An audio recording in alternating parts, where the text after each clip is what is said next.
Yeni videodan hepinize merhaba. Biz kalktık ama dün gece biz Aras'cığımla uyuduk. Eşim dedi ki Feyza sanki Aras daha rahat yatıyor bizim yatakta. Şimdilik dedi burada yatsın, öksürmedi de gece.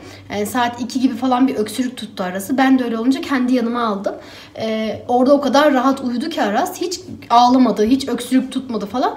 Büyük ihtimalle odasında çok nem olmadığı için çok bungun ve sıcak oluyor odası. Bu yüzden bunaldığı için de nem olmadığı için de tıkanıyor diye düşündüm. Gece benim yanımda yattı. Hiçbir sıkıntı yaşamadık. Çok şükür bu gece hiç öksürmeden atlattık. Sonrasında sabah kalktı. Kayınvalidem falan hep beraber kahvaltı yaptık. Bugün kayınvalidem döndü bu arada. Birkaç gündür bana çok yardımcı oldu. Sağ olsun. Teşekkür ederim. Annelerimizi Allah başımızdan eksik etmesin. Gerçekten böyle zamanlarda daha çok şükrediyoruz. Bir kere değil 1000 kere. Hepsinden razı olsun Allah. O gittikten sonra da ben hemen kendimi buzdolabının içine attım. Çünkü buzdolabını bayağıdır işte bir haftadır falan hiç adam akıllı silemiyordum. Güzelce buzdolabının içini sildim. Nelerim eksik falan onların notunu aldım. Daha alışverişe gitmeyeceğim ya çünkü daha yeni alışveriş yaptım. Ama eksiklerim birkaç tane var. Bakalım biriktireyim. En son hepsinin alışverişini yaparım. Şimdi mutfağa geldim. Sabah bu arada ben buzdolabından mandalina çıkarttım. 2 tane mandalina yedim. Hani bu zamanlarda daha çok bu tarz şeylerle beslenmek daha mantıklı aslında ama tabii ihmal de ettik yani çok ihmal ettik. Sağlıklı da çok beslenmedim uzun zamandır. O yüzden artık eski o sağlıklı günlere, meyve öğünleri yediğimiz, yulaflar yediğimiz günlere döneceğim inşallah. Şimdi çayım vardı sabahtan. Çayımı ısıttım. Saat bu arada 3.30 falan oldu. Ben işte mutfak işlerini falan hallettim. Her yer tertemiz. Sadece biraz 3-5 bulaşık kaldı. Onları da artık yerleştiririm. Aras'cığım babaannesinin gitmesini istemedi. Aras gideyim mi? Aras gideyim mi? Sürekli diyor. Yani sabahtan beri ağzında o var. Gerçekten birisi geldiği zaman Aras için çok iyi oluyor. Hem sosyalleşmesi adına hem de gerçekten Aras iletişim kurmayı insanlarla çok seven birisi. O yüzden sürekli onların dibinden ayrılmıyor. Hep onların dibinde. Çok seviyor babaannesini, anneannesini, dedelerini falan ama tabii ki annemin de evine gitmesi gerekiyordu. O yüzden gitti. Şimdi ben çayı ısıttım, bir çay içeceğim. Sonrasında bakalım günün geri kalanında neler yapacağız. Sabah bu arada ben bir tane kavanoz değil de ne denir kahvaltılık cam kasem vardı. Bir tanesini düşürüp kırdım. Kırıldıktan sonra da büyük temizlik robotunu çalıştırdım. Her yerde denedim çünkü olabilir Allah korusun çocuk ağzına alır yutar ya da ayağına batar diye düşündüğüm için de o büyük süpürgeyi çalıştırdım. Ama içime de sinmedi. Yani sanki o süpürge bir günde yani böyle bahaneyle bir gün çıkıyor. O çıktığı günde sanki her yer süpürülmeli, temizlenmeli gibi geliyor bana. Çünkü uzun zamandır da onunla süpürmedim. O yüzden büyük ihtimalle bugün o büyük gün, süpürge günü. En sevdiğim şey o süpürgeyle evi temizlediğimde gördüğüm sonuç. Yani her süpürgede bu sonucu alamıyorsunuz ama bu süpürgede net olarak söyleyebilirim ki ben en temiz eve sahibim diyen insanın bir evinden illaki bir toz, pislik, kara su çıkar yani ona inanıyorum. Aras'cığım ne yapıyorsun? Aras'a bakın şimdi. Aras. Ne o? Babanın ayakkabıları. Apu.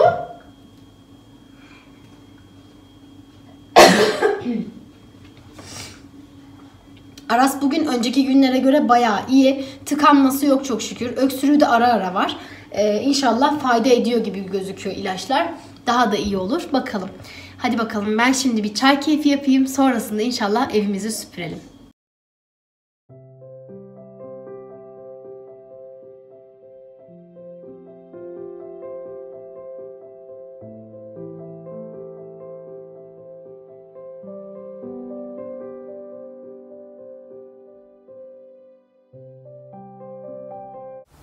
Evet, süpürgeye başlamadan önce Aras'ın neler yaptığını gösteriyorum şimdi. Kendi kendine yaklaşık bir yarım saat 45 dakikadır oynuyor. Gerçekten hiç sıkıntımız yok maşallah diyeyim. Birazcık tabii ortalıkta şöyle minik kırıntılar, süpürge taneleri görebiliriz. Oyuncaklarıyla oynuyor, arabalarını getiriyor. Bakın buralar yine arabalar, ayakkabı getirmiş. Evet. Yani anlayacağınız Aras'cığım iş başında. Ben de eşimin başına geçiyorum ve artık inşallah evimi tertemiz süpürüyorum.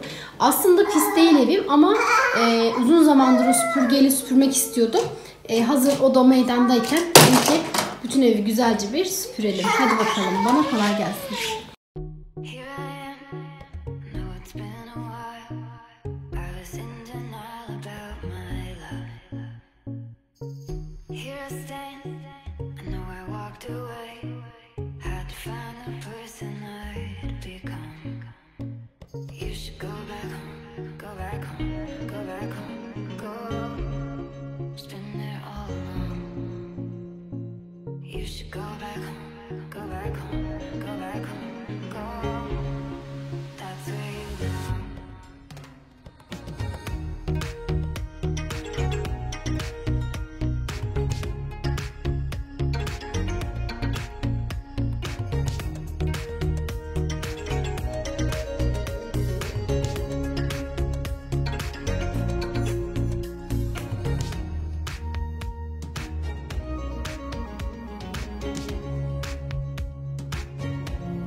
Emektar süpürgemizi açma zamanı geldi. 15 dakikada evin tamamını süpürdüm. Yani bir salonu ve balkonu da süpürmüş olsaydım 20 dakikayı bulacaktı. Ama 20 dakikada şu makineyle evinizi tertemiz yapabilirsiniz. Balkonu süpürmüştüm zaten sabah. Aslında mutfağı da süpürmüştüm ama tekrardan kırıntılar vardı. O yüzden mutfağı tekrar süpürdüm ama balkonu süpürmedim. Salonda zaten geçen günden temizdi. Kayınvalidem aslında orada yattı ama zaten çok fazla bir şey olmamıştır. Yani sadece bir toz olur.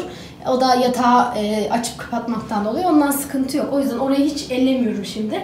Orayı inşallah gün zamanı tekrardan süpürürüm. Şimdi hemen makinemizi açalım. Artık utanmıyorum bu pisliği göstermekten. Çünkü gerçekten pisleniyor yani. Çocuklu ev, sürekli süpürseniz de böyle bir makine olduğu için sürekli yapamadığımız için pisleniyor. Şimdi hemen bir açayım. Fu fu fu! Light'lara bakınız. Görüyor musunuz şu an? Bir dakika. Evet, görüyorsunuz. Bakar mısınız şu suyun pisliğine? Şimdi ben bu suyu hemen bir dökeyim. Makinemi de tertemiz yapayım. Ondan sonra inşallah günümüze devam edelim. Süpürgemizi de temizledik. Artık bütün işim bitti. Bugünkü işlerimin tamamını bitirdim. Artık bir şey yapmayacağım. Aras odasındaki oyuncakları tekrardan yatağın başından aşağı doğru atmış. Orayı artık toplamak istemiyorum. Bugünlük böyle kalsın. Kitaplarla oynuyor şimdi de. Ben şimdi kendime bir kahve yapacağım.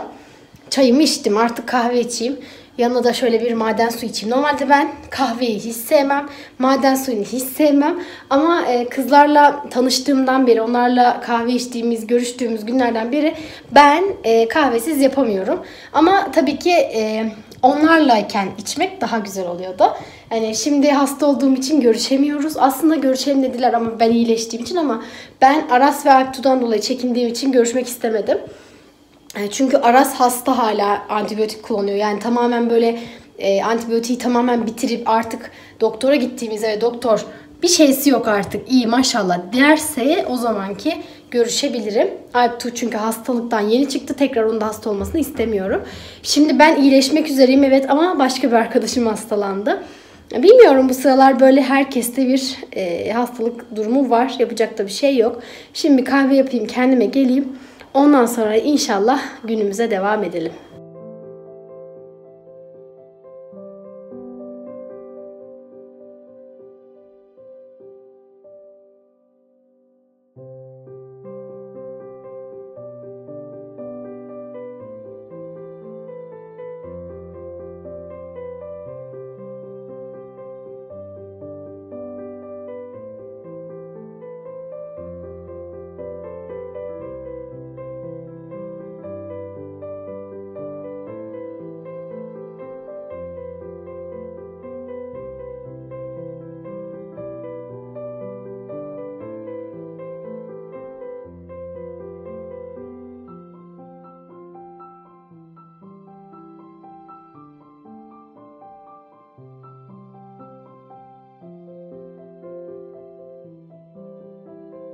Kahvem hazır, bana afiyet olsun. Aras'cığım da makarna istedi. Ona hemen bir tereyağlı makarna yapacağım.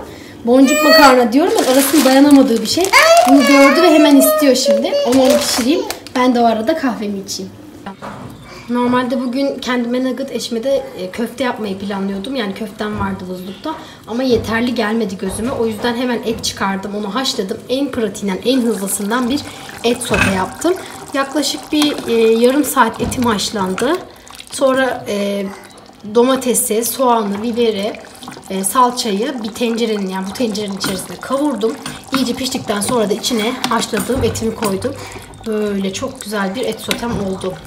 Şimdi biraz suyunu çeksin. Yanında da pilavım var zaten. Bugünkü menümüz de hazır çok şükür. Evet, bugünkü soframız da hazır. Bize afiyet olsun. Aras'cığım bugün saat 9'da uyudu. Artık o uyusun, biz de keyif yapalım. Onu şimdi yatağına yatıracağım. Bakalım sabah kaçta kalkacak. İnşallah öksürmeden bir gece geçirir. Eşime irmik helvası sözüm vardı. O yüzden şimdi yapmak istedim. Böyle bir irmik helvası oldu. Onunkini götüreyim. Kendime de hazırlayacağım. Çayımı da demledim. Artık sonra kapanışta görüşürüz. Kendi irmik helvamı da hazırladım. Artık ben de keyif yapabilirim. Bugünkü videomuzun da sonuna geldik. Yeni videoda görüşürüz. Kanalıma abone olup videomu beğenmeyi unutmayın. Kendinize iyi bakın. Hoşça kalın.